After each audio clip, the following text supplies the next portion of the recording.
பார்த்தீங்கன்னா, சவாரியெல்லாம் முடிச்சுட்டு வீட்டுக்கு வரும்போது டைமில தான் பார்த்தீங்கன்னா, மீனோட முகம் வந்து ரொம்ப பிரைட்டா இருக்கு. இத பார்த்து வந்து பார்த்தீங்கன்னா, ஏதோ ஒரு நல்ல விஷயம் நடந்திருக்கு. அதனால தான் உன் மகன் இவ்வளோ பிரைட்டா இருக்கு அப்படின்னு கேட்க, ஆமாங்க. நமக்கு ஒரு பெரிய ஆர்டர் கிடைச்சிருக்கு. அதனால தான் இவ்வளோ சந்தோஷமா இருக்கேன். ரூ. 4,00,000 ஆர்டருங்க. பெரிய மண்டபம். எல்லா டெக்கரேஷனும் வந்து என்கிட்ட தான் குடுத்துருக்காங்க அப்படின்னு சொல்ல, சூப்பர் மீனா நல்ல சந்தோஷம். நீ வர வர டெவலப் ஆகும்னு எனக்கு தெரியும். ஆனா இவ்வளோ சீக்கிரம் பிடிச்சிருப்பேன்னு நினைக்கவே இல்ல அப்படின்னு சொல்ல, ஆமாங்க பெரிய ஆர்டர் ரூ. 4,00,000 4,50,000 செலவாகும் அப்படின்னு சொல்ல, எவ்வளோ பெரிய காசா? அவ்வளோ பெரிய காசு நம்ம எப்படி புரட்டுறது அப்படின்னு சொல்ல, பூ வாங்குற இடத்துல கூட கணக்கு சொல்லிடுங்க. ஆனா அது எப்படியும் கொஞ்சம் கடன் கிடன் வாங்கினா கூட வந்துட்டு ஒரு 70,000 வந்துட்டு செலவாகுங்க அப்படின்னு சொல்ல, அவ்வளோ காசு அதுக்கு நாம என்ன பண்ண முடியும் அப்படின்னு கேட்க, உண்டியல்ல கூட அவ்வளோ காசு இருக்குது அப்படின்னு கேட்க, ஸ்ருதி மீனா கிட்ட கேட்கலாமா அப்படின்னு கேட்க, அவர்கிட்ட உள்ள வீட்லயே போய் எப்படி கடன் வாங்குறது மீனா அப்படின்னு கேட்க, ஏங்க அதான் ஸ்ருதி சொல்லியிருக்காங்கல்ல, எந்த ஹெல்ப் இருந்தாலும் என்கிட்ட கேளுங்க நான் தயங்காம செய்கிறேன் அப்படின்னு சொல்லிட்டு அப்படின்னு கேட்க, சரி சரி ஸ்ருதி கிட்டலாம் வேணாம் ரவி கிட்டே நான் கேட்குறேன், கேட்கறதுக்கு ஒரு மாதிரி ஏதாவது இருந்தாலும் கேட்டு பார்க்குறேன் அப்படின்னு சொல்ல, ரவியும் வந்துட்டு உங்களுக்கு தரேன் அப்படின்னு சொல்ல, ரவி இதை கேட்ட வந்து பார்த்தீங்கன்னா ரொம்ப சந்தோஷப்படுறாங்க. அதனால் ஒன்றுடா ஆர்டர் முடிஞ்சு அடுத்த நாளே உங்களுக்கு காசு கொடுத்துறேன் அப்படின்னு சொல்ல, சரிடா சரிடா அதெல்லாம் ஒன்றும் பிரச்சனை இல்லை, நீ ஆர்டர் நல்லபடியாக முடியும் அப்படின்னு சொல்கிறாங்க.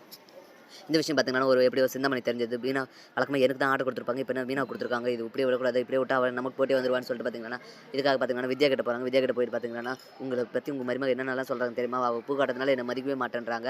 அவ கொட்டத்த அடக்கிறதுக்கோசம் நான் இது பெரிய பெரிய ஆர்டர்லாம் செஞ்சு சம்பாரிச்சு அவங்க கொட்டத்த அடக்கி காட்டுறேன் பாரு. என்னவே ரொம்ப திமிரா பேசிட்டு இருக்காங்க. எப்ப பாரு என்னவே வேலை வாங்கிட்டு இருக்காங்க.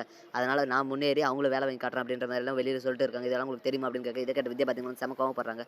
அவ்வளோ கொழுப்பாயிருச்சு அந்த பூ காட்டுறவளுக்கு. ஏற்கனவே அந்த குடும்பம் ஒரு திருட்டு குடும்பம். இதுல என்ன வேற அடக்குறாளா?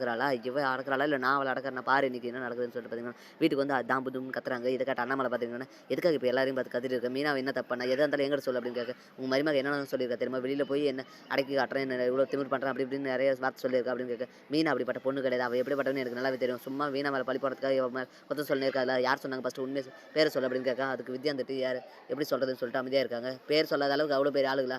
யாரோ ஒருத்தர் அரசல் கொசலா சொல்றத வச்சு நீ மீனா வந்து சந்தேகப்படுறியா? மீனா அப்படிப்பட்ட பொண்ணு இல்ல. ஃபர்ஸ்ட்டு வீட்ல இருக்கிறவங்கள நம்பு. அப்புறம் மத்தவங்க எதா இருந்தாலும் பேசு. வெளியில 1008 சொல்லுவாங்க. ஆனா வீட்ல இருக்கவங்க அப்படி சொல்லியிருப்பாங்களான்னு கொஞ்சமா யோசிச்சு பாரு. மீனா அப்படிப்பட்ட பொண்ணே இல்லன்னு சொல்ல. நீங்க தான் உங்க மருமகள மெச்சுக்கணும். ஆனா அவ என்னென்ன வேலை செய்றான்னு எனக்கு மட்டும் தான் தெரியும் அப்படின்னு சொல்ல. அததான் யாரு என்ன சொல்றாங்கன்னாலும் நம்பிக்காத அப்படின்னு சொல்ல.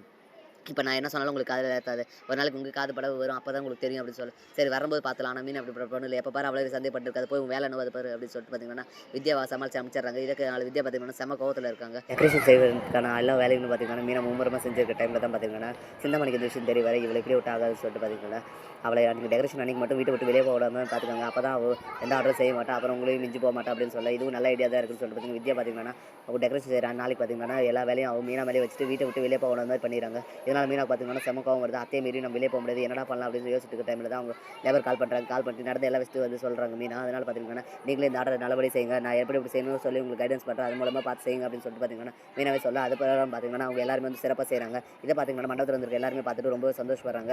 டெக்கரேஷன் சூப்பரா இருக்கு. அதுவும் கிராண்டா இருக்கு. யார் பண்ணதுன்னு கேட்க மீனா பேர் எல்லாருமே சொல்றாங்க. இந்த விஷயம் முத்து காதுக்கும் வர வந்து பார்த்தீங்கன்னா, முத்து வந்து ரொம்ப சந்தோஷப்படுறாரு. இதுக்காக பார்த்தீங்கன்னா, மாலையெல்லாம் வாங்கிட்டு போயிட்டு கங்ராட்ஸ் மாடா நீ மண்டபத்துக்கு வராமயே பார்த்தீங்கன்னா, ஆர்டர் நல்லபடியா முடிச்சிருக்க. மண்டபத்துக்கு வந்திருக்க எல்லாருமே வந்து உன்ன ரொம்ப சூப்பரா பாராட்டுனாங்க.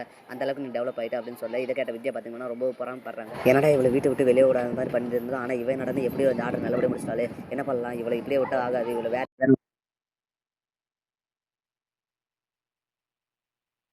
சொல்றேன். மேலும் இது போன்ற வீடியோக்கள தொடர்ந்து பார்க்க மறக்காம நம்ம சேனல் சப்ஸ்கிரைப் பண்ணிட்டுங்க. கூட பெல் பட்டன் அழுத்துங்க. அப்பதான் நான் போடுற ஒவ்வொரு வீடியோ உங்களுக்கு நோட்டிஃபிகேஷன் வரும். Thank you.